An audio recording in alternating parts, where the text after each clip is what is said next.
Hi, this is Michael Buffer, and welcome to the BoxHard Podcast. Hello, everyone. This is Mikey Garcia. It's the monster from the swamps, Regis Rougarou Prograis.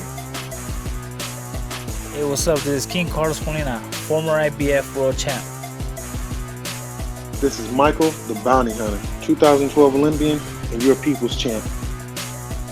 This is Charlie Edwards, flyweight champion of the world. This is Fast Eddie Chambers, and you're listening to the BoxHard Podcast with my main man, Joey Coastman. Hello, everybody, and welcome. Happy Christmas. It is the BoxHard Podcast, episode 219, aka the Christmas special. I'm your host, Joey Coastman. I'm joined as ever by the festive feeling, the little boxing elf himself, Mr. Ayaz Sumra. Ayaz, how are you? Happy Christmas. Merry Christmas to you, you filthy animal. I'm good. How are you? Very good, my friend. Very good, as always. But yeah, this show is probably not going to feel too Christmassy because usually in previous years when we've done the Christmas special show, there has been, not much boxing really circling the 25th of December. So. This year's a bit different. Obviously, there's fights to review, there's fights to preview, so it is going to feel a little bit normal. But one thing I will say, I always try to deliver, or we always try to deliver on Christmas in terms of what we do on the podcast. We try to get, a few random guests together. I mean, the first episode that we did, the first ever Christmas episode that we did, I think we had 4 guests, if I remember correctly.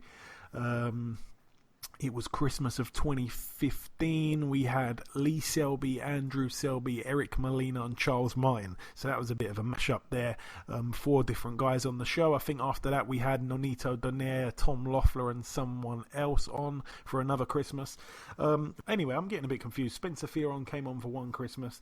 But this one is going to be pretty simple. Just one guest on this week's show. And the reason behind that is because I didn't want the show to go on for too long. There's a couple of interviews I've got in the pipeline, so it's just going to be the one interview this week, but it's going to be very in-depth. So, one very in-depth interview this week and one very in-depth interview next week to look forward to. So, yeah, it's going to be pretty exciting, this week's guest and next week's guest, the unofficial New Year's Eve kind of, or New Year pod that we're going to do next week. Again, we never take a week off, doesn't matter what time of the year it is. But let's start, though, with the review part of the show. We're going to start here last Thursday.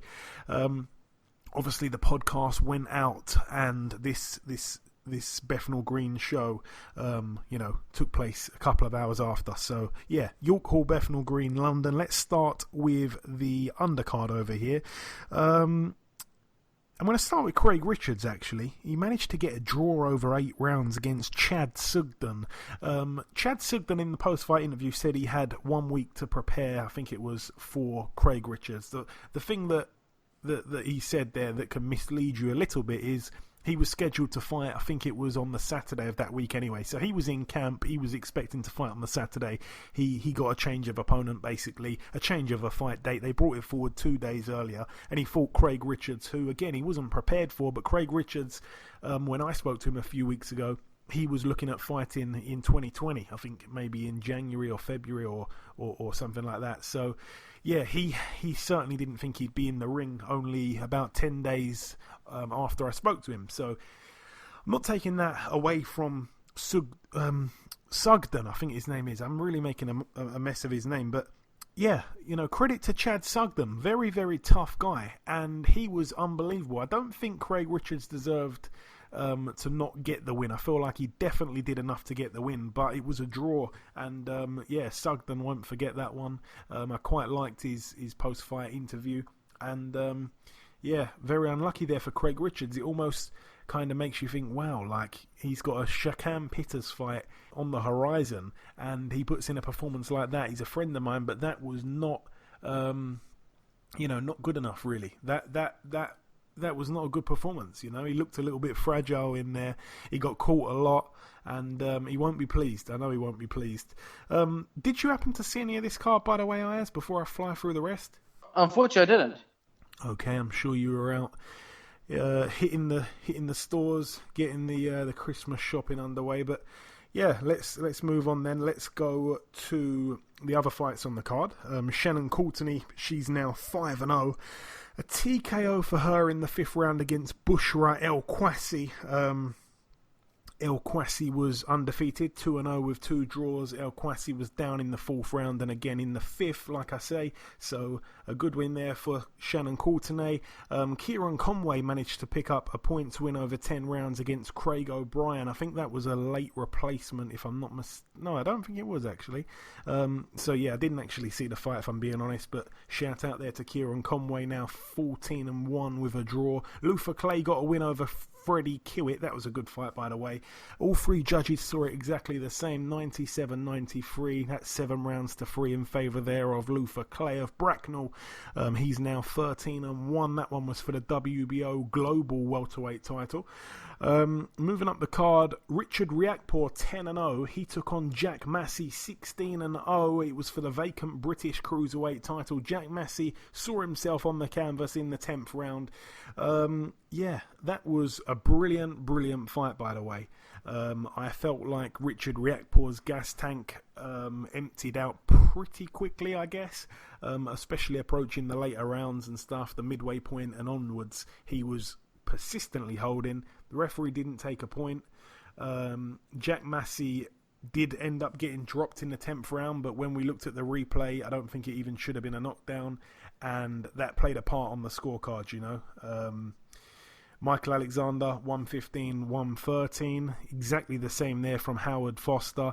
But Robert Williams, or they call him Bob Williams, don't they? 117-111. That's 6 points there for Riakporhe. Absolutely disgraceful refereeing. Judging. That is one of the worst scorecards I've seen all year. So thanks for that one, Bob Williams. Absolute joke of a card. Jack Massey, a lot of people felt like he may have just done enough. I felt like he probably earned a draw. Hopefully we see the rematch though, because I don't want him to just fall off the radar kind of thing and be the forgotten man. Moving out now, though, to the Talking Stick Resort Arena in Phoenix, Arizona, USA. Let's start with the undercard over here. We had Josh Kelly move to 10-0 with a draw. A unanimous decision for him over 10 rounds against Winston Campos, 31-6 with 6 draws. Now 31-7 with 6 draws. Winston Campos, a tough guy. Obviously, we know he's been in there with the likes of Josh Taylor. Josh Taylor made easy work of him, stopped him, and I think 2 or 3 rounds, something like that. Josh Kelly, obviously not yet on that kind of level with Josh Taylor. Obviously, Taylor's probably the best fighter at 140 in the world. Josh Kelly, not quite up there just yet in terms of that kind of scene. But I still expected him to look good against Campos and to probably get him out of there in about the mid-rounds, something like that. But it wasn't to be. Like I said, went the distance. Josh Kelly picked his shots nicely throughout the night.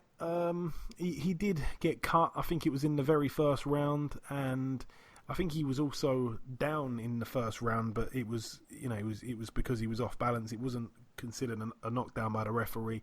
But yeah, he was decent, Josh Kelly. Again, his shot selection was really good. He was backing Campos up throughout the fight. And whenever he tried to kind of draw him in, and he did that a lot, Josh Kelly, he'd kind of back off of his man and try and walk him onto a shot. Campos never fell for it. He never fell for any traps. He'd back up as well, actually. So it was a difficult kind of opponent. I want to kind of say that he came to survive, if anything, there against Josh Kelly. Obviously, we saw the flashiness that we always see, the gamesmanship that comes with a Josh Kelly fight. He's always exciting to watch. But it was another good win for him, in my opinion. Not gonna knock him really at all. I see a lot of people are. Danny Aryalusinov now 9-0, a TKO for him in 5 rounds against Alan Sanchez, now 20-5 with a draw. Gabe Rosado picked up a win. He's now 25-12 with a draw. very wide on the cards against Humberto Ochoa, who's now 33-9 with 2 draws. Liam Smith picked up win number 29. He's got 2 losses and a draw. A very wide win for him over points against Roberto Garcia, obviously former opponent of Martin Murray, now 42-5. Robert Garcia, tough guy. I expected Smith to go the distance with him, and that is what happened. But again, I don't feel like it was a brilliant fight for Smith. You know, I don't know about Roberto Garcia. You know, beating him, it doesn't really tell you much. He's got a real inflated record. He is a tough guy, like I say, and Smith goes 10 rounds, you know, and I just don't know what we've learnt really from that fight. I don't really see the point in fights like that for guys like Liam Smith, who I always felt was a level above at least of Roberto Garcia. Also on the bill, Maurice Hooker. He picked up a win against Uriel Perez.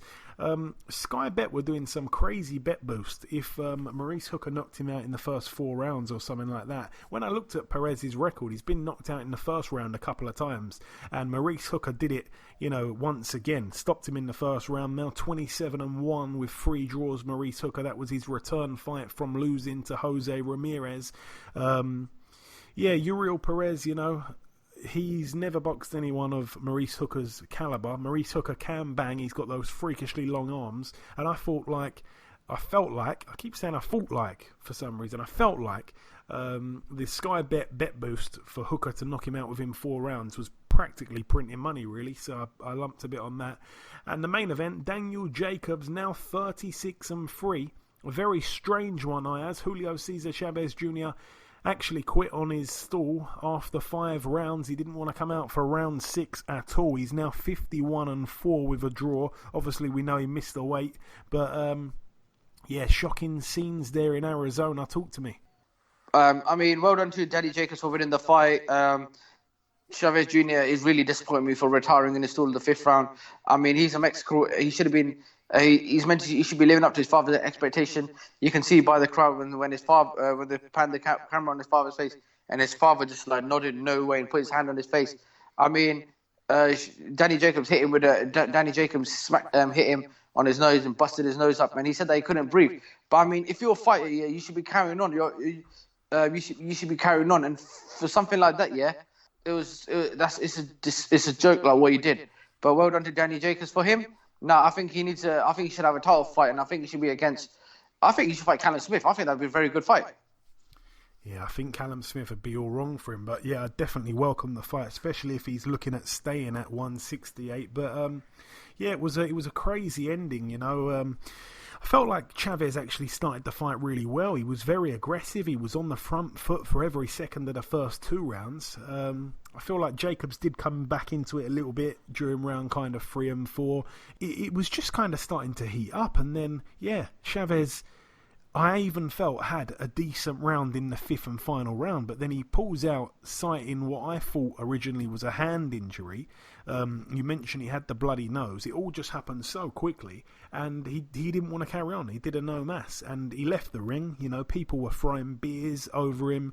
It was just a crazy end to a fight where he was arguably winning it, in my honest opinion. I couldn't understand what happened, but I've since heard that I think he fractured his hand or something like that. I'm not quite sure what's gone on, but very, very bizarre for a fight to end like that. I almost forgot the flyweight fight on the bill as well. Can't believe I almost forgot that. It was a great fight actually between Rosales and Martinez, obviously that being 2 former opponents of Charlie Edwards. Christopher Rosales, good fighter, you know. I did say that I feel like he'd pose a few questions really against Martinez, who's very small, stocky, got hammer fists, and the second round in particular was a sensational round. It was something new for Martinez, you know. Again, like I say, he boxed Edwards, he boxed Andrew Selby, and he stopped them, but they're not boxers, you know. They're boxers, they're not sluggers, you know. So they're not really known for their punching power. Rosales, as we know, he's huge for flyweight. He can bang and he's tough as old boots. He'd never been stopped. He was able to buckle the legs of Martinez in the second round. That was because Rosales threw a right hook, I think it was. And he showed a brilliant chin, Rosales, and so did Martinez. Like I say, the questions were answered. He's got a rock-solid chin as well. But yeah, it was a brilliant fight. Like I say, pretty much from the first bell, both men went at it. Neither man really took a backward step. They met in the middle of the ring and they slugged it out really for a lot of those early rounds. What I will say is I was real impressed with Martinez in the later rounds because he didn't really seem to slow down. I felt like the stoppage was a little bit premature, but I think Martinez really did have the fight in the bag regardless, and it's a big statement because he there becomes the first man to stop Rosales, so credit to him for sure. And he now becomes the champion. He's now the champion of the WBC at flyweight. It was obviously vacant, a title that he perhaps should have picked up against Charlie Edwards first time round, perhaps not actually thinking about what happened. It was quite weird, and then obviously pop in for the banned substance, but it is what it is. Let's leave it there. Let's now go to the Entertainment Centre in Hurstville, New South Wales, Australia.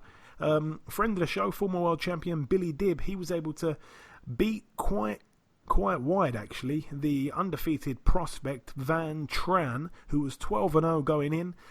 Two judges had it 9 rounds to 1 in favour of Dibb. The other judge had it 8 rounds to 2 in favour of Dibb, so unanimous there for Billy Dibb. Very pleased about that for him.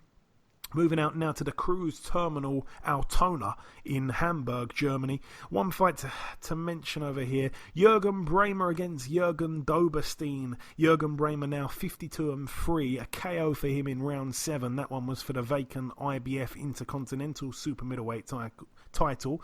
Doberstein, like I say, I didn't think he'd really be on the level of Bremer. Bremer certainly getting up there in age, but still a good fighter to a certain level, you know. Doberstein now 25-4 with a draw.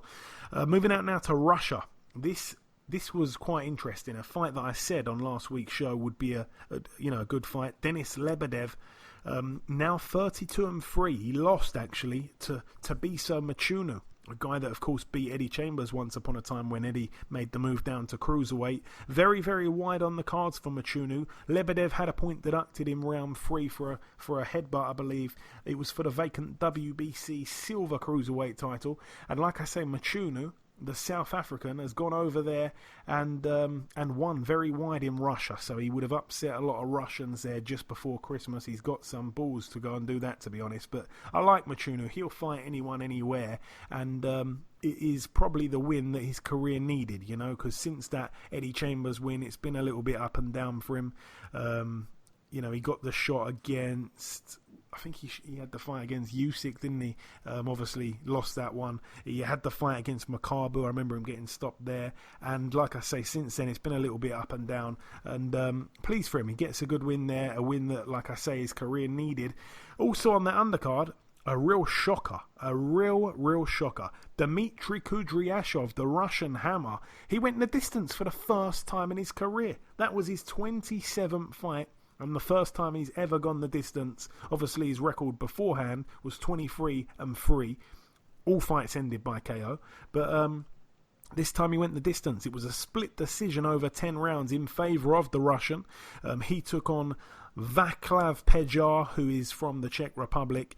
And the thing about Pejar, he's been stopped before a couple of times. He was stopped by Sergei Kuzmin in 2 rounds back in 2017, and Big David Price stopped him in 2 rounds back in 2016. So I certainly expected Kudryashov to get him out of there. He did have him down in round 4, but no, the Czechoslovakian got up off the deck and managed to see the fight out and actually reach the final bell. So that was quite amazing there.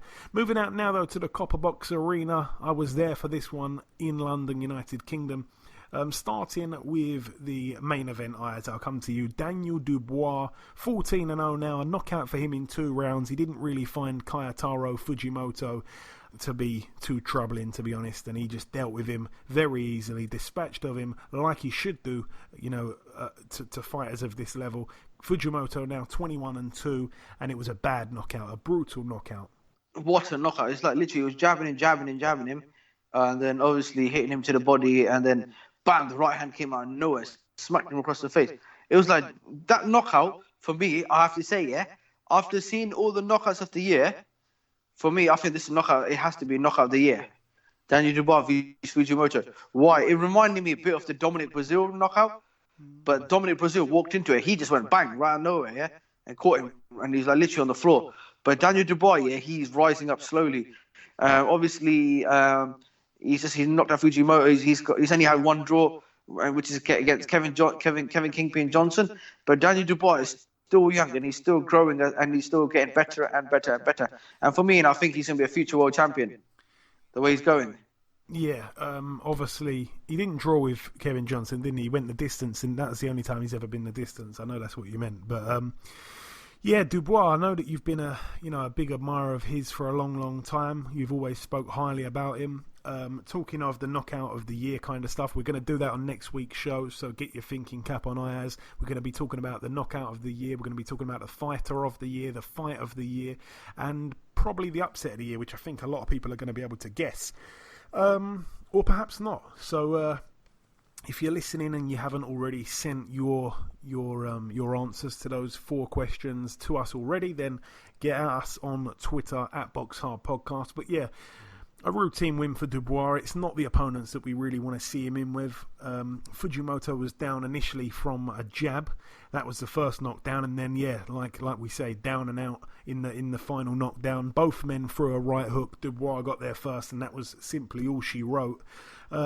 Yeah, I want to see a big 2020 for him, really. I know that Joe Joyce, obviously, we're probably going to mention it in the news part of the show, but I'm just going to say it now. Joe Joyce's fight with Marco Huck is now off because Huck injured his hand, I believe it is, in training, so that one's off. Tyson Fury said, why don't Dubois and Joyce get it on? And Dubois responded straight away and said, I'm up for it. So hopefully we do see bigger fights for him in 2020, but I doubt it's going to be Joyce in his first fight of 2020, so we'll see. But that fight there was for the WBC silver heavyweight title, which was vacant, and of course the WBO international heavyweight title. So Dubois will be rising up those rankings. Also on the bill, Liam Williams, now 22-2 with 1 draw. A TKO for him against friend of the show, Alontes Fox, now 26-2 with a draw. That one was for the vacant WBO intercontinental middleweight title. Fox was down in the 4th round, and he was down again in the 5th round, obviously where the fight got called off. He also had a point deducted for holding as well. Yeah, a brilliant performance from Williams. I'm just going to quickly run through the fight. Round 1, it seemed to me like Fox's timing just looked a little bit off. He was struggling to keep Williams off of him as well. The pressure from Williams was just overwhelming for Fox. Fox's jab was nice when he used it, but again, Williams was just able to get under it many times, or get around it, make the angles work for him. Williams landed some really big hooks when he got on the inside again, so it's a bad start there for Fox. Round 2, a little bit better from Fox, but Williams still won the round. Alontes Fox just wasn't able, like I say, to keep Liam Williams at bay. There wasn't enough snap in his jabs, and the strength of Williams was a real telling factor. Round 3, another round where I felt Fox was improving slowly, but still he was getting nailed, and the shots looked like big ones from where I was sitting. The chin was being checked of Fox, and Fox would do some really nice moves here and there where he'd throw some lovely jabs and he'd slip everything that Williams threw, but then he'd get nailed right after with a big right hand, and it would just undo his good work. I was struggling to really give Fox anything at that stage, and then of course in the 4th round, like I say, down went Fox. He was down by, I think it was a straight 1-2 right down the pipe, followed by a couple of shots while he was on his way down. He was starting to take a bit of a beating, and then in that 5th and final round, like I say, he had the point deducted, Fox, for holding, and after that I think he realised it was getting to the point in the fight where he's going to need a knockout, and he took a few more risks and he just kept getting caught, and for me it was a good stoppage. I didn't want to see any more of it. Fox was too brave for his own good.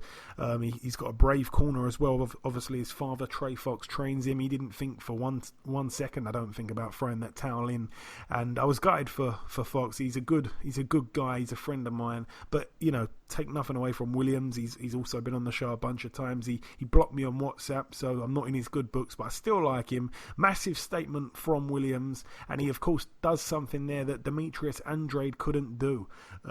Definitely show me the odds for him to become a future world champion. It to me looks like printing your money out right then and there on the spot.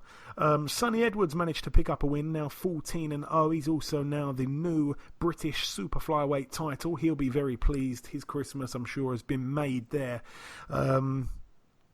I also seen comparisons on Twitter by certain boxing accounts. They're comparing him already to the likes of Lomachenko, so he'll be very pleased with that. Sonny Edwards was down though in round 7. He was cut above his right eye in the 9th round. Credit to Marcel Braithwaite. I called it out on last week's show. Decent fighter, good fighter. Seemed like he could punch. Seemed like, he had quite a bit of speed about him as well. But he hadn't beaten anyone with a winning record going into this one. And, looking back at the scorecards, quite a wide one there for Sonny Edwards, who actually went into the fight with smashed up hands. And his hands looked awful when he took a picture afterwards. Really, really saw his hands looked. I'm sure he'll be resting up and resting good over the festive period with a bit of turkey in his system. Archie Sharp managed to be the very last fight on the bill, so I'm not even sure if they showed it on TV, but if they did, and you haven't already seen it, go and watch that one back. He took on a relatively unknown Artjoms Ramlavs from Latvia, 11-0 with 6 KOs going in, so he was undefeated, and he fought with a lot of pride. I've got to say it, he didn't take a backward step. It was, of course, for Sharp's WBO European Super Featherweight title. Ramlavs was down in the 6th round, and he had a point deducted in round 8 for hitting Sharp in the back of the head, but it was a real rough and tough fight for Archie Sharp. Now 18-0, a unanimous decision for him over 10, but Ramlavs was just a tough guy, kept coming forward. Archie wasn't really boxing to his best. We've seen him, the way he can box a brawler. He can box and keep it long and basically dance all night and look really good and not get involved in a tear-up. But too many times Archie would, just be happy and willing to trade and, make it a very tough night's work for him. And that's what it was. His face was quite badly beaten up. His nose was bloody after the fight. But credit to Ramlavs, he turned up and he gave it his all. He really did. I'd like to see him back actually on these shores, perhaps against a Leon Woodstock or something like that. That would be complete fireworks there. Definitely, I'd like to see him back. But Archie Sharp remains undefeated. Now number 4 with the WBO in their world rankings. Tommy Fury, of course, was also on the bill. Now 3-0, a knockout for him in the very first round against Prism Slaw Binienda, who's now 2-27. A KO for Fury in the first round, like I say, very, very quick. I think it took about 1 minute and 5 seconds or something for him to dispatch of his opponent. I think he was down twice. Or it could have even been 3 times. He didn't even throw a punch, actually. Very, very poor there from him. Moving out now to the Toyota Arena in Ontario, California, USA. This is the final card to mention, I believe. There may be one more, actually. Tony Harrison. He was actually dethroned. He lost the rematch against Jamel Charlo. I don't think we went to the predictions, but all along I felt like Jamel Charlo would get the win. I felt like it'd probably be on points, but no, he was able to get him out of there. Like I say, round 11, Jamel Charlo now 33-1. He rights the wrong. Tony Harrison now 28-3. Charlo was cut in round 2. It was a headbutt. I think it was his eye that was cut, if I'm not mistaken. Harrison, again, he was down in round 2 and then twice in round 11. But he boxed really well, Tony Harrison. Looking at it on paper, it doesn't really tell the story of the fight. 2 judges had Jamel Charlo up by 3 points in that 11th round. So obviously Tony Harrison was going to get screwed on the scorecards anyway. So yeah, the other judge had him up by 1 point. So he would have needed a knockout, Tony Harrison, and I wasn't strictly scoring it. I was watching it with my brother-in-law, and I wasn't really strictly scoring it, but the rounds that I did score, I didn't score round 1. The round 2 obviously was a 10-8 round for Charlo. I think it was a left hook that put Tony Harrison down. Round 3, great response from Harrison. He definitely won the round, and he started to take over at that point, after the rocky start. Round 4 was a brilliant round. Both men were having big moments. Harrison started forming a pattern really of starting off the rounds quite slow, letting Charlo have a bit of success, but then finishing really strong. So that 4th round for me was a brilliant round. It seemed like it was a real tactical affair early on there. A wide variety of shots from both men landed upstairs and downstairs. A real chess match, like I say. Charlo might have won that 4th round though. Round 5 for me was a Harrison round. Round 6 for me was a Harrison round. Again, his defense was excellent, Tony Harrison. perhaps doesn't really get the credit for having a great defence. Every now and then he'd land a peach of an uppercut as well in that 6th. But yeah, I was, even through the first 6 rounds there, just watching it and not strictly scoring it, I felt like we could be on to a potential fight of the year contender, a late edition. Again, round 7 and 8, I didn't score. Round 9, I felt like Harrison won the round. His jab was excellent in that round. Round 10, Charlo won the round. Again, his jab was excellent in this one. And he didn't really use his jab in the earlier rounds. He didn't really try and set his shots up. He was trying to land power shots time and time again, and his jab was great in round 10. And yeah, obviously in that 11th round there was the second knockdown, and Jack Reese questionably let him continue, and then Harrison got backed up onto the ropes and Charlo was trying to pour on the pressure, and to be honest, nothing really landed clean.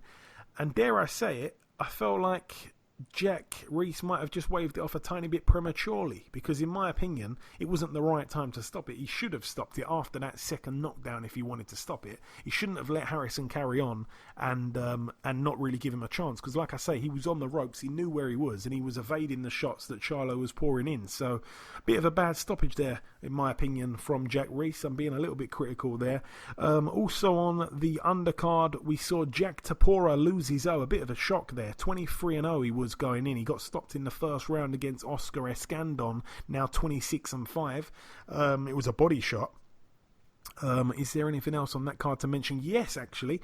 Andre Durrell picked up win number 27. He's got 3 losses inside 30 fights. A KO for him in 5 rounds against Juan Cabrera. Cabrera was down in the 3rd round and the 5th round. He was stopped on his feet in the end. And the heavyweight prospect from Nigeria, Efia Jagba, now 12-0, but it wasn't smooth sailing. A KO for him in 5 rounds against Iago Kiladze, now 26-5 with a draw. Former opponent of Joe Joyce, former opponent of Michael Hunter. Both men stopped him. Jagba was down though himself in round 3. He had Kiladze in all sorts of trouble. He had him down in the 2nd round, and in this 3rd round he was out on his feet. Kiladze, he could barely stand up. Jagba went in for the kill, and then Kiladze threw the counter punch and caught him with a hook, put him down, and it was a complete and utter shock. I couldn't believe it. First time in a Jagba's pro career he's been down, and people are starting to obviously get on that bandwagon now. What's his chin like and all the rest of that. Other than that, Jagba did well. He obviously got through the round and stuff, and in round 5 Kiladze's corner threw the towel in. So another stoppage win for a Jagba, but obviously a lot to learn still before he really moves up.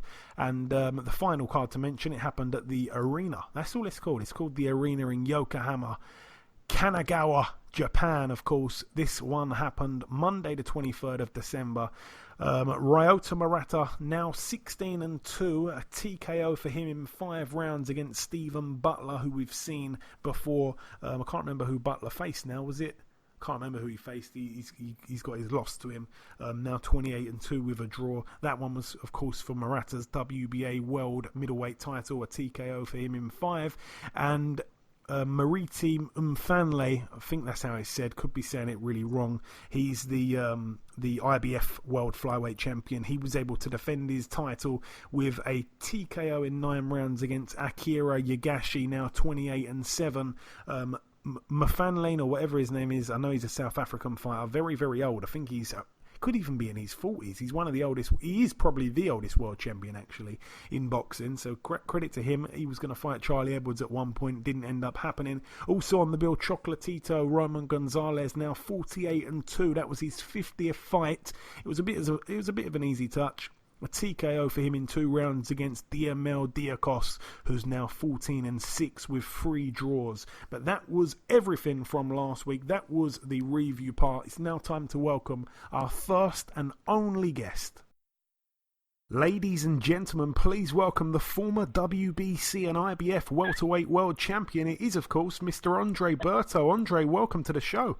How you doing, my man? How you doing? Very good, my friend. Even better now I'm speaking with you. So, Andre, it's the first time we've had you on the show. I want to start really with just a typical opener. What got you into boxing? I think I know the story, but just for those that don't know, let us know.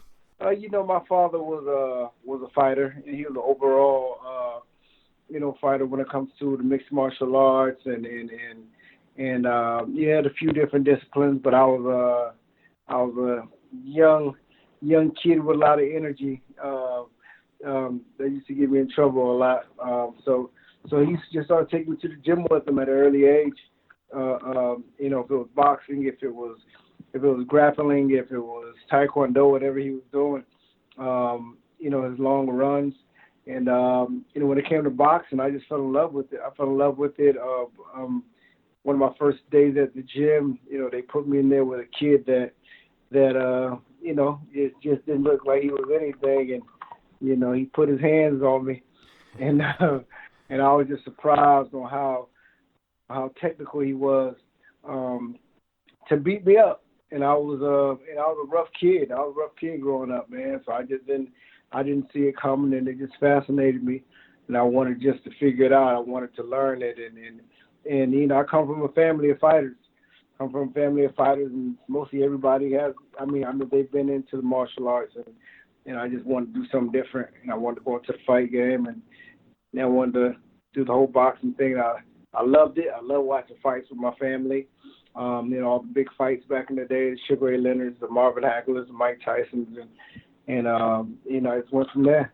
It certainly did, and obviously you had a good amateur career, making it to the Olympics and stuff like that. But getting on to your pro career, sure. You turned pro in December. I think it was December the 4th, 2004. I want to revisit some of your biggest nights in boxing. So forgive me for rushing past some of the early wins, but like I say, you're more than welcome to interrupt me at any point to say something about a fight I may have skipped, but. If I skip forward to February the 9th, 2008, now at this point you're 20-0 with 17 KOs, you're in California, an eliminator for the WBC Welterweight World title.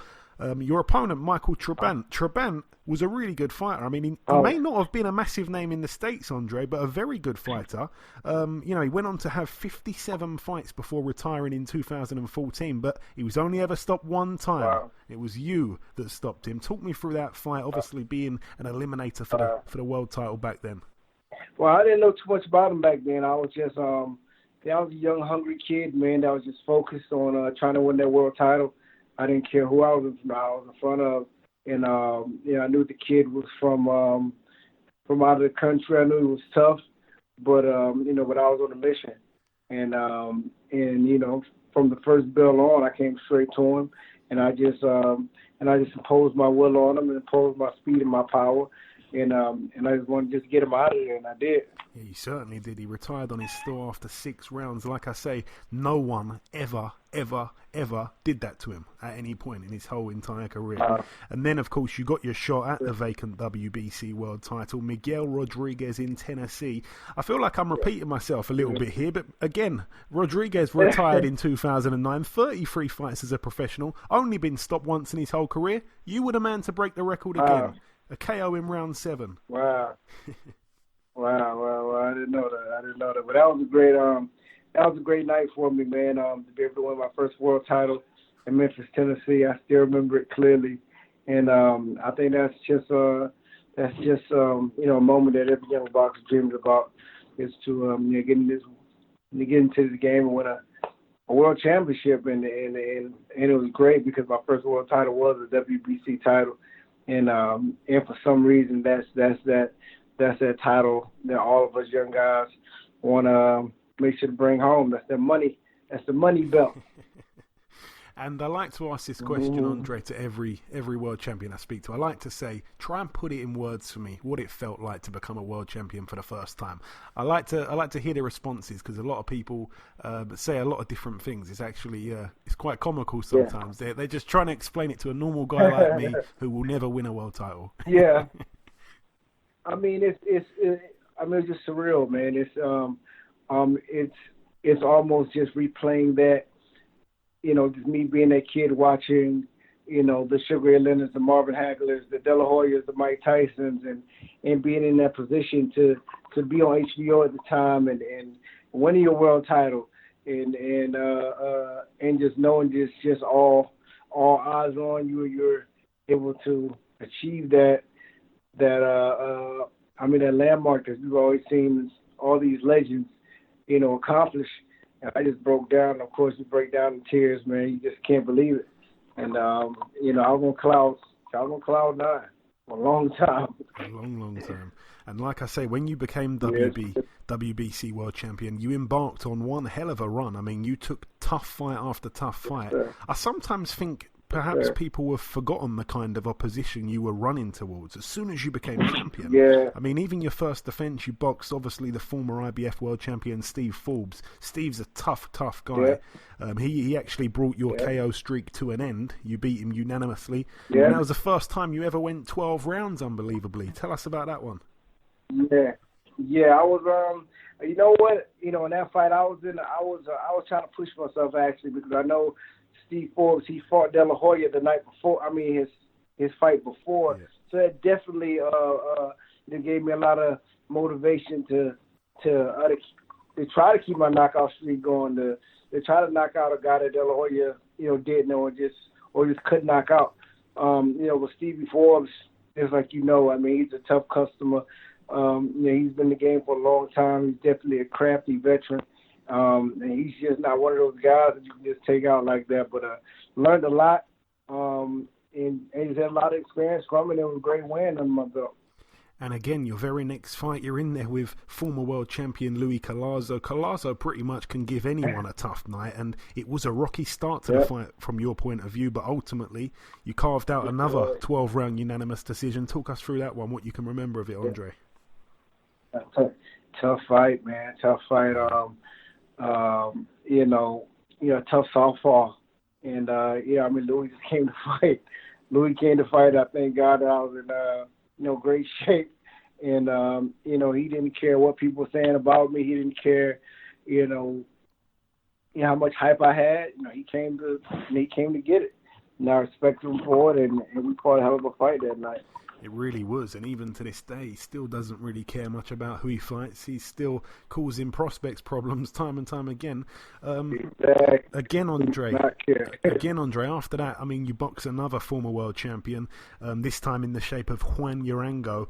You didn't really have any problems, though, getting by him, really, in that fight. It seemed like his style didn't really trouble yours. He came in, he just... we knew he was just a rough, rugged guy, and I was the kid that always, everybody knew that can just, go in there and just bang it out, just knock these guys out, and I just wanted just to switch up the game plan a little bit. We boxed him all night, and every time he got close, we clinched him up and just took him out of his element, and it ended up being a pretty easy night for us. And again, after that fight, the fight that never happened, we were close to getting to see yourself and Sugar Shane Mosley dance under the bright lights and unify, but it wasn't to be. You were forced to pull out just days before the fight. It was quite a bizarre circumstance. Was it a family member passing away due to an earthquake, Andre?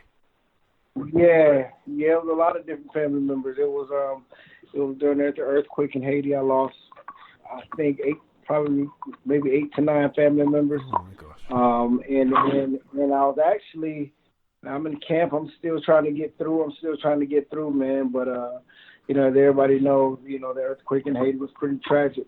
And I'm a big figure there as well. So, I mean, just it was just hard for me to get through camp. Just every day, every other day, hearing that we found another family member that passed away, or they found dead, or if it was kids. There were like schools that I sponsored with tons of kids, and lost a lot of those kids as well. When it came to the occurring to the earthquake as well. So it was kind of hard for us to try to keep things together. Yeah, I can only imagine. I mean, that sounds absolutely horrific. How do you think that fight would have unfolded? Like Andre, should it have actually happened back in 2010? Man, I believe it would have been a great fight, man. Me and Shane, me and Shane, we still talk about it now. We're pretty good friends now. We still joke around about it now. It definitely would have been a hell of a fight.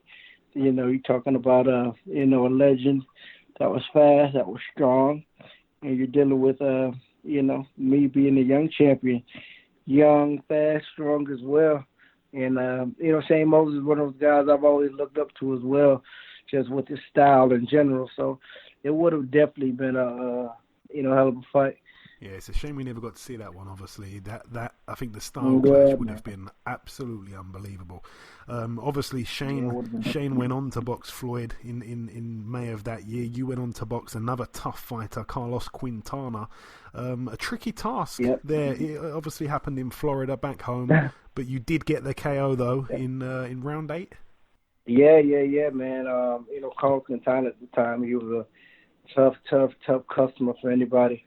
At the time, Paul Williams was the boogeyman of the division, and he gave Paul Williams a hell of a fight. I believe he beat Paul. I think he beat Paul Williams at the time. So like I said, he was one of those guys that nobody wanted to fight. He was tough, and he always came in shape, and he was gonna make it a rough night, for anybody. So I wanted to take on the task, and I did something that I don't think at the time anybody was able to do, and that was stop him. Yeah, I mean the pair I believe they had 2 fights, him and Paul. I think he won the first one, but then Paul avenged it with a first round TKO. If I'm not mistaken. But I mean another tough fight.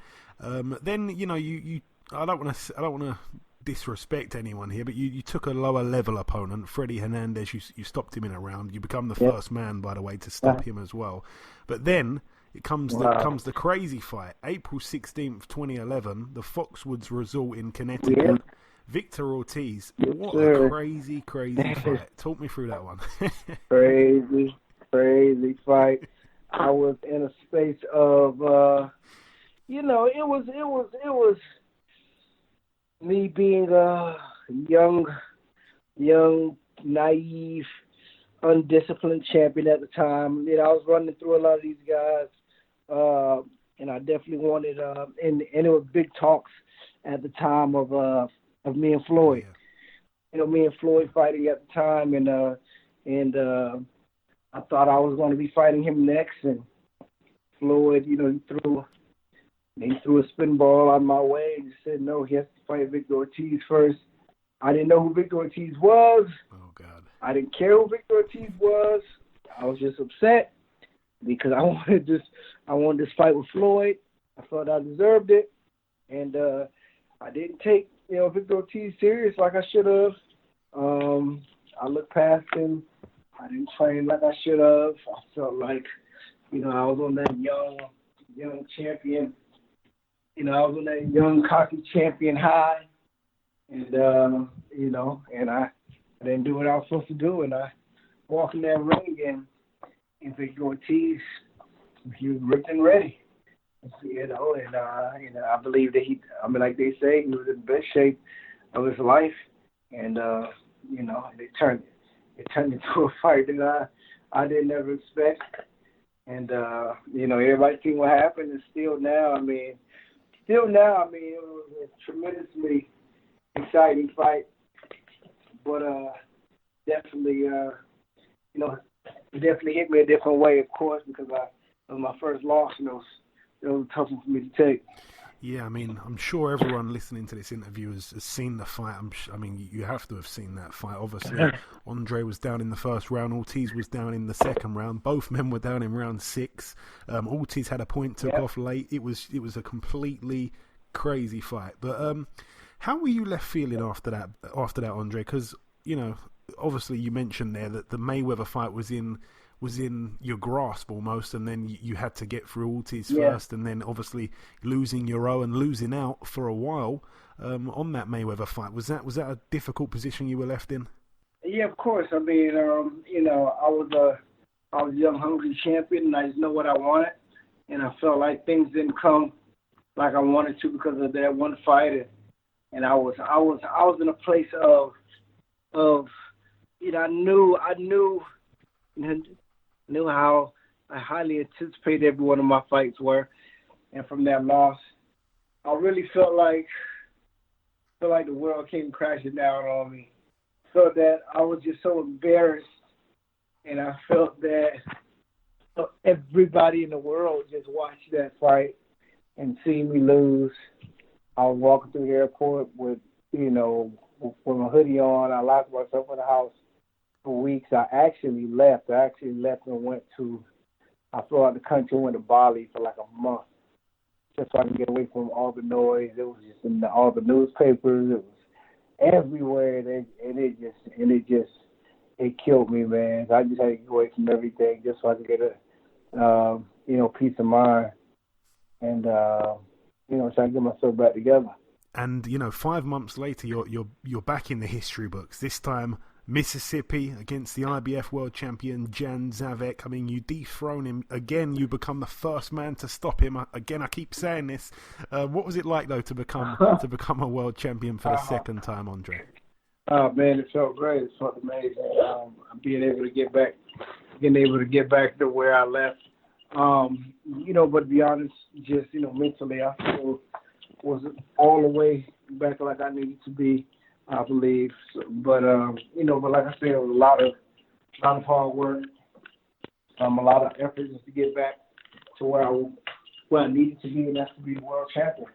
And I was happy, I was excited, and I'm always just ready just to keep it pushing.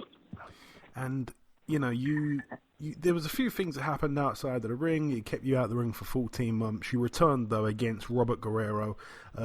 This again was a bit of a shock. You were down in the first and second round. The winner would end up fighting Mayweather, but once again it didn't go to plan for you. You lost unanimously over 12. Probably Robert Guerrero's best performance of his whole life that night, even now. But just tell us about it from your point of view. There, another time where you seemed like the Mayweather fight just wasn't ever going to happen, wasn't meant to be. Man, no, yeah, it wasn't, man. I was in a place as well. I mean, a lot of these guys, say like the Ortiz, the Guerreros, the Carrasses. I mean, a lot of these guys, they, with a guy like me, we had so much of I've always had big eyes on me every time I perform. Even though if I had a bad night, off night, whatever the case may be, but the fact that these guys, for them to come in and try to put on their best performances that they can, of course, made everything look bigger for them on their side.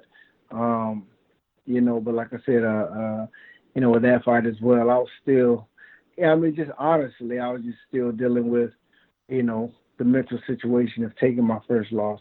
I believe that's one thing that a lot of people need to understand as well. Like when you're an athlete and you have that invincible confidence, and that gets shattered to a point, or that gets broken to a point, it's most of the time it's the most confident, the most dominant ones. It's hard to get back, or they can't get back at all. We've seen it in mixed martial arts with Ronda Rousey. We've seen it with a lot of other, great fighters that it's hard for them to climb back up, or hard for them to get their groove back once that invincible spirit is broken. So I think it took me some time to get back up, because for somebody to feel like Superman and to feel like, oh man, I may have a weakness now. I took my first loss, but you start second guessing yourself. You start going through a lot of these different things mentally in your mind that it tends to affect your performance as an athlete. And I believe all great athletes, they could, that's taken a loss or have taken or have suffered an injury, can attest to what I'm saying. So within that whole spill of the Ortiz, Guerreros, the Carrasses, I'm still trying to build my confidence back to a sense. And I believe after a few of those fights, I really just had to dig deeper within myself and just to remind myself of who I was, and to buckle down and grab hold of that confidence again and just continue to push forward. Yeah, I mean, I've said it time and time again on the show. I'm sure it's something you'll agree with as well, that, your first loss, especially in combat sports, it simply either makes you or breaks you. Oh, definitely, yeah, for sure. yeah. And like I say, you for were sure. out of the ring for 8 months before then boxing Jesus Soto Carras. The fight was a super close fight right up until the last rounds. Obviously, Yeah. you dropped him in the 11th, but then he was able to score Yes. the TKO in round 12. And Yeah, and sorry, go on. I mean, same thing in the Carras fight. I mean, in every one of my losses, everybody has, also seen that, my willingness to never, ever, ever, ever give up. It doesn't matter. It doesn't matter, how the fight looks. It doesn't matter how I'm feeling at the time. I don't know what give up means. So even with the Carras fight, I tore my shoulder like in the second or third round, but went on to try to make it happen and to drop him in the 11th, I believe. Yep, 11th, yeah. 11th, dropped him in the 11th with one arm and try my best to try to finish the job, but of course I got caught up in the mix. And Andre, did you ever experience a time in your career, you'd taken a couple of unexpected losses? Did you ever have an experience where, people close to you were jumping off the bandwagon, people were doubting you, and perhaps if you've had any experiences of what it's like to lose people that you thought were there for you in the highs and the lows, but they just weren't when it come to the lows? Of course, I think that's I think that's just the game in general. But I've been blessed to compete at this high level for 15, 16 years now. And of course, within the midst of it, you're going to get people that enjoy the celebration of the wins and enjoy the parade of being next to, the undefeated champion and just enjoying everything else. And once things go to slowing down or things go to changing or whatever the case may be, the conversations are different. The entourage, kind of dies down. But after that, once you get through that first stage, it's all about the respect factor from there. I've been the type of guy that I've always got a lot of respect, in and out the ring, as well. I've always tried to stay solid. I've never been, so shallow of a fighter to just be up or just feel like I'm great just because of my wins or my knockouts. I mean, everybody that's followed me, they know that I've always been a solid guy, in and out the ring. So it's always, so I've always kept a strong fan base and a strong, group of friends because of that. And again, you then stayed out the ring for another 14 months before returning with a win over Steve Upshaw on points. Then, of course, you stopped Josecito Lopez in a fight in which you were behind on the scorecards. But then you finally do land the Floyd Mayweather fight, September 12th, 2015. You weren't able to beat the self-proclaimed TBE. But talk us through it. Was he the best of this era as well, in your opinion, Andre? Of course, from this track record, you can't say that. Me fighting him, I just expected a lot more, of course. I trained like an animal for that fight.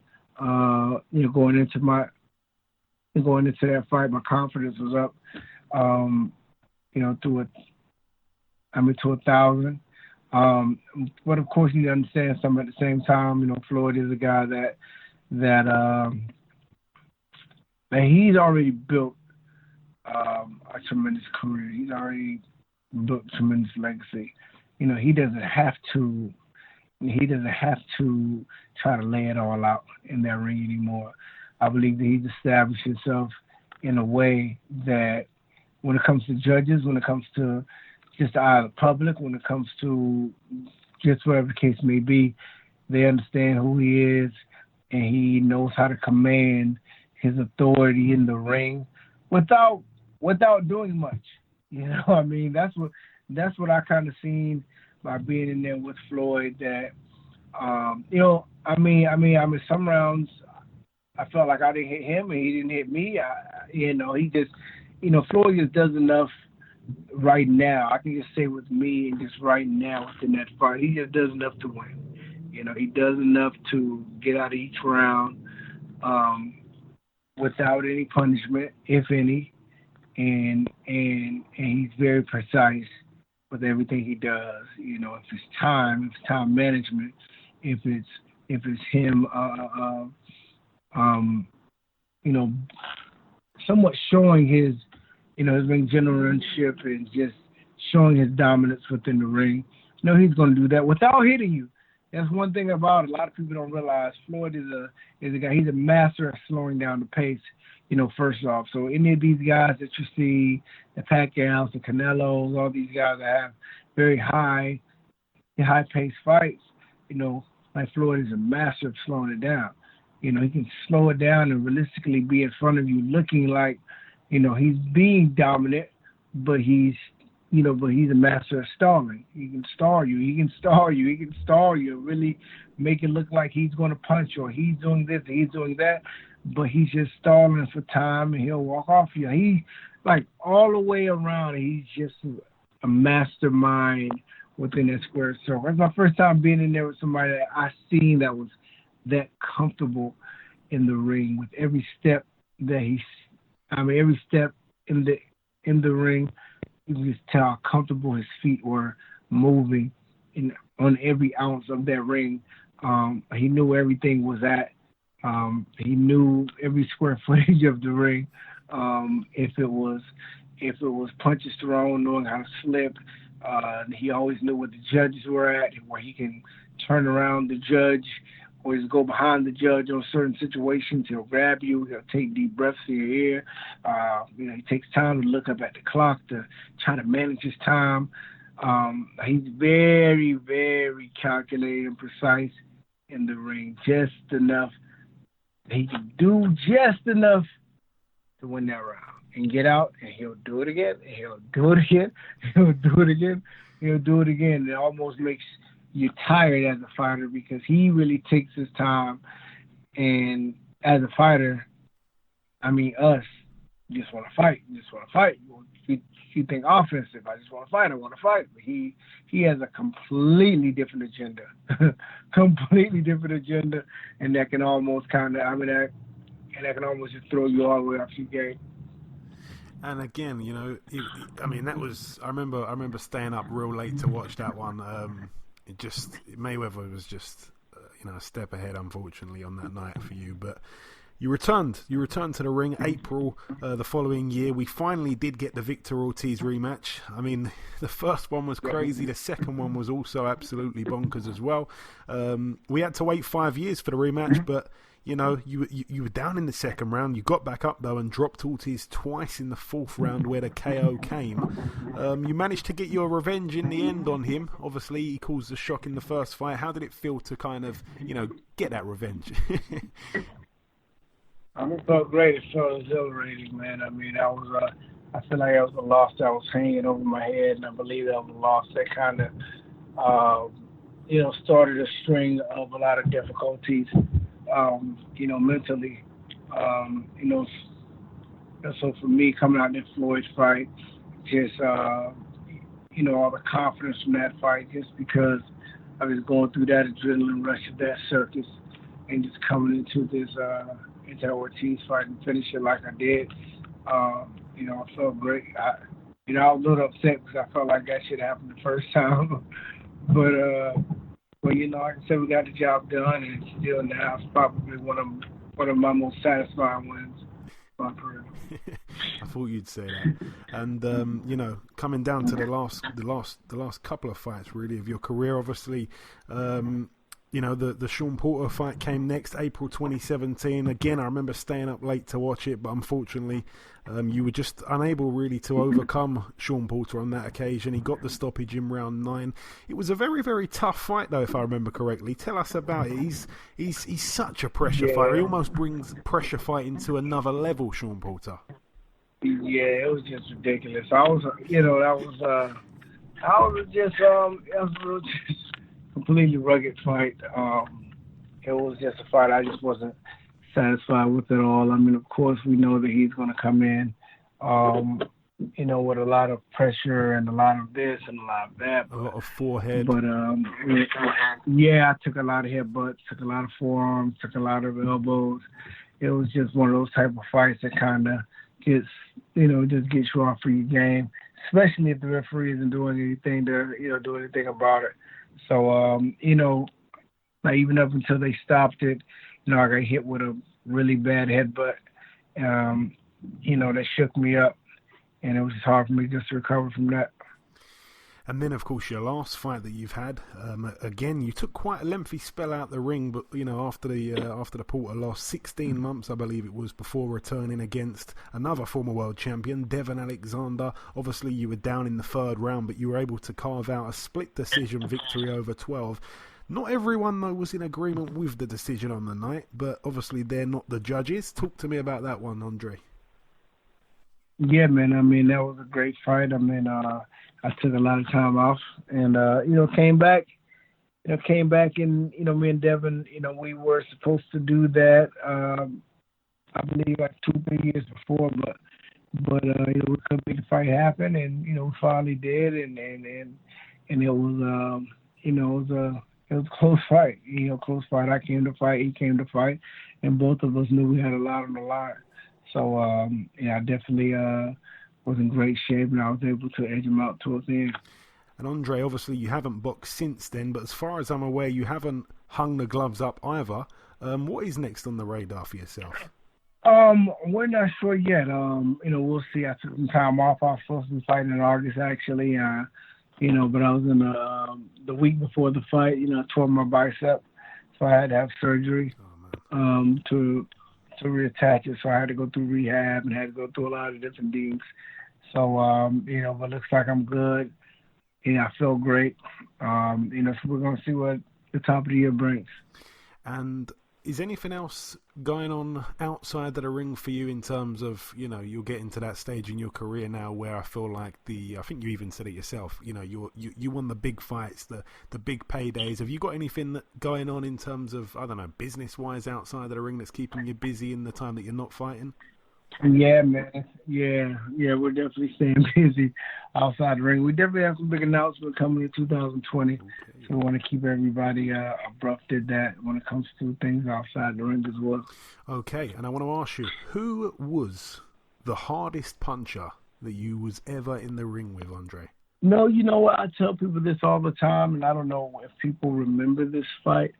But one of my earlier fights on HBO, it was a kid named David Estrada. Yes. David Estrada, me and him went to war for like 11 rounds. I think I knocked him out in the 11th.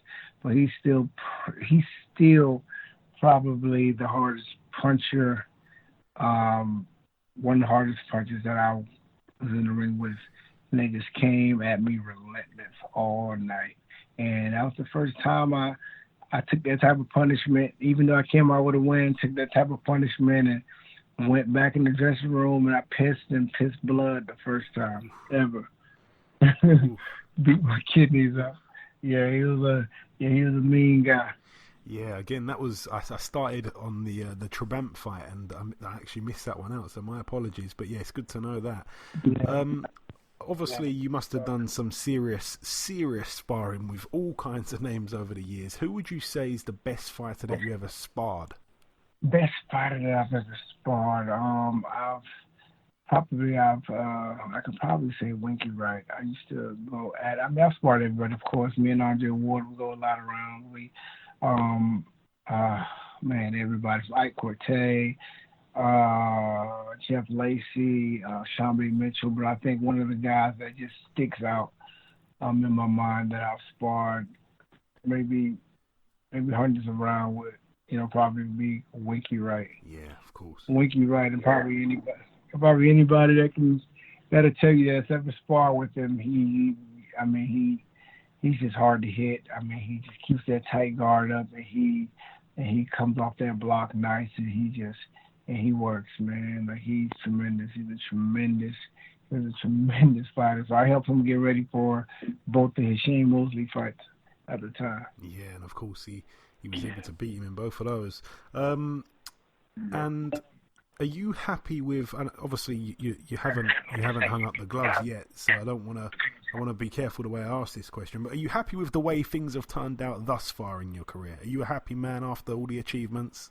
Yeah, I mean, I have to be. I mean, I'm the type of guy that, it comes from nothing. So to be able to, come from a small town, my parents being, Haitian immigrants, to be able to be the hottest young fighter in boxing at the time, and to be able to be in that small percentile of making millions of dollars, and to be able to fight on the biggest stage, possible. They see that book. My book is always going to be a lot of up and down challenges that they're going to be able to read, and it's going to continue being exciting. That the fact they can always say I just never gave up and always came and just laid it all out on the ring, win or lose. Yeah, you certainly have done that, my friend. And my final question, I'm putting you on the spot a little bit at the very end here, Andre.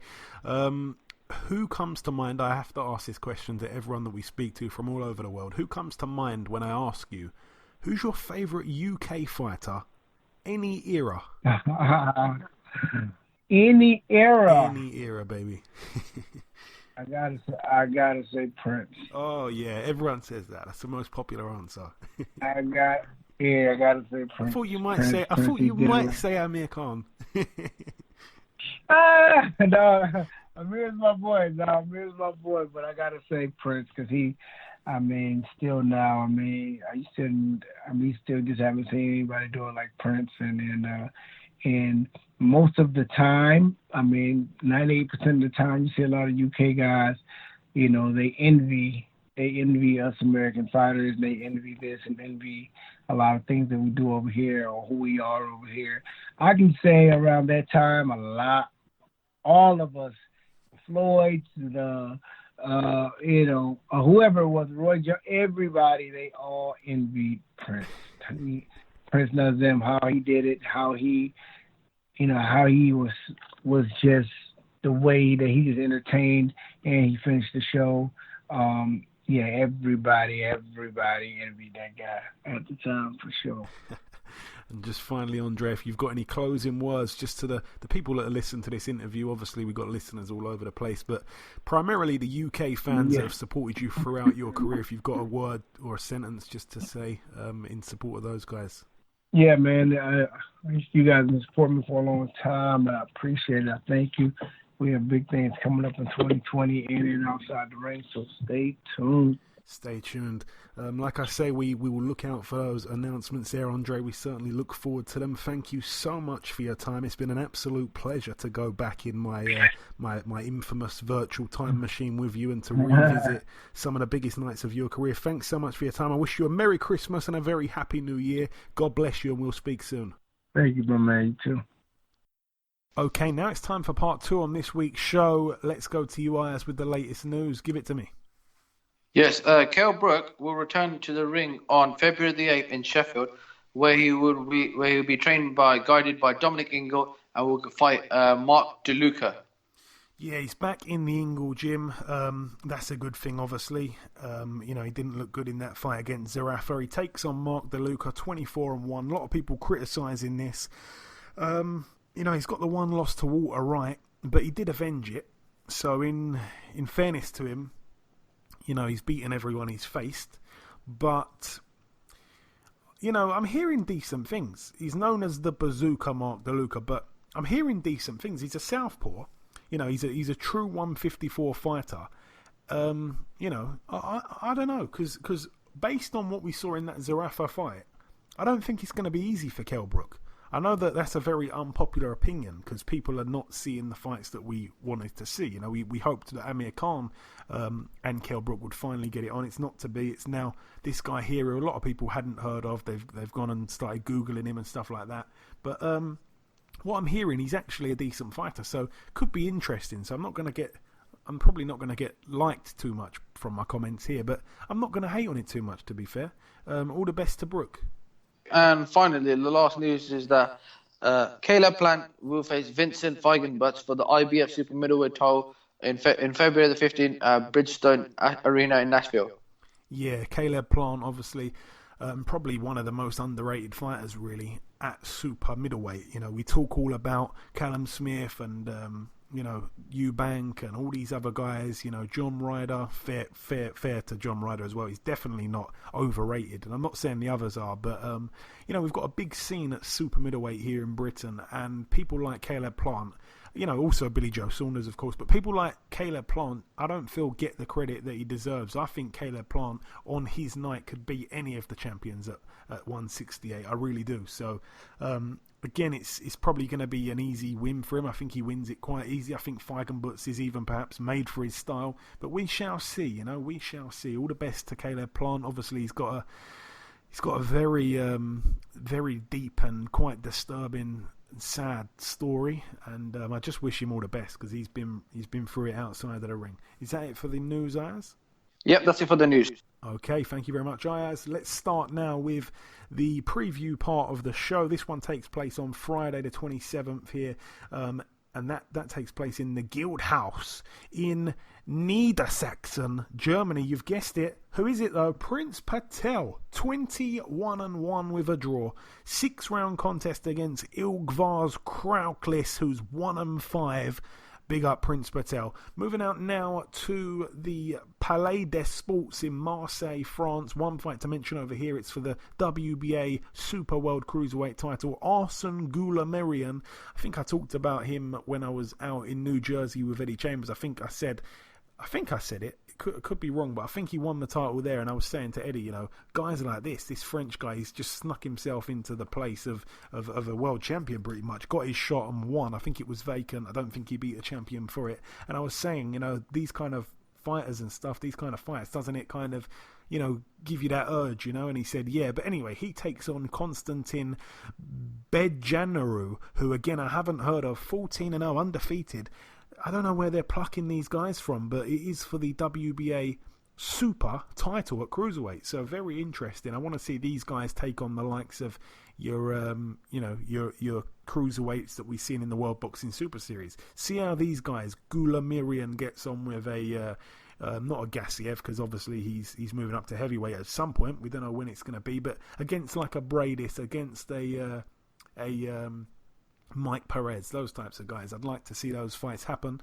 Moving out now to the final bill to mention. It takes place at the State Farm Arena in Atlanta, Georgia, USA. Let's start with the undercard. Jose Uzcategui, 29-3, I think his name said. 29-3, obviously.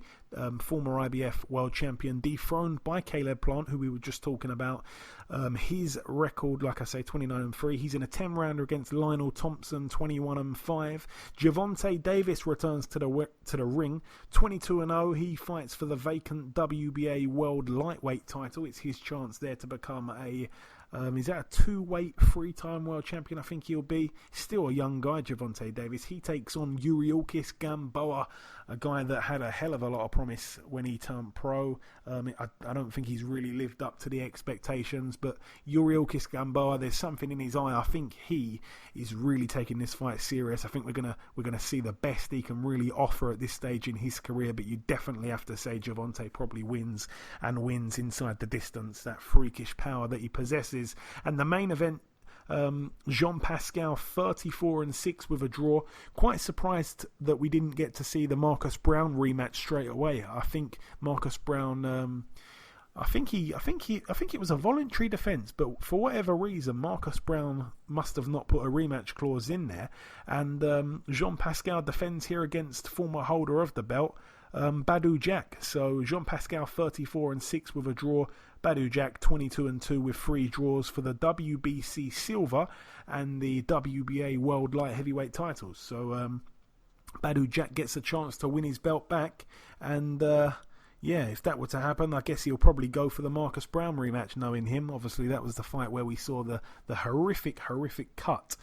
But that is it, though, for the preview part. We've whizzed through it quite quickly. It's been a long time since we've only had one guest on the show, so I apologise if that's not that's not good enough.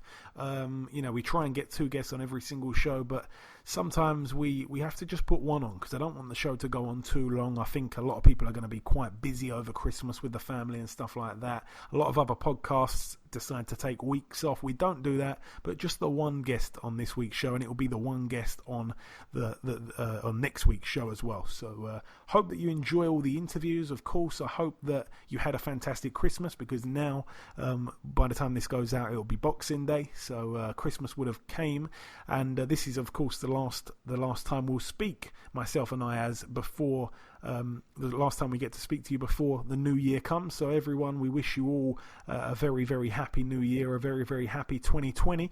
Ayaz, I would have got you to sing, but I'm going to be nice this year, Ayaz. Unless you want to drop a Christmas cracker? Do you want to treat the listeners or not? Ho, ho, ho, Merry Christmas. Okay, we'll let you off with that one. We shall let you off with that one. But that is it. So like I say, Happy New Year to everyone from myself and Ayaz. We shall see you all again this time next week. Thank you very much.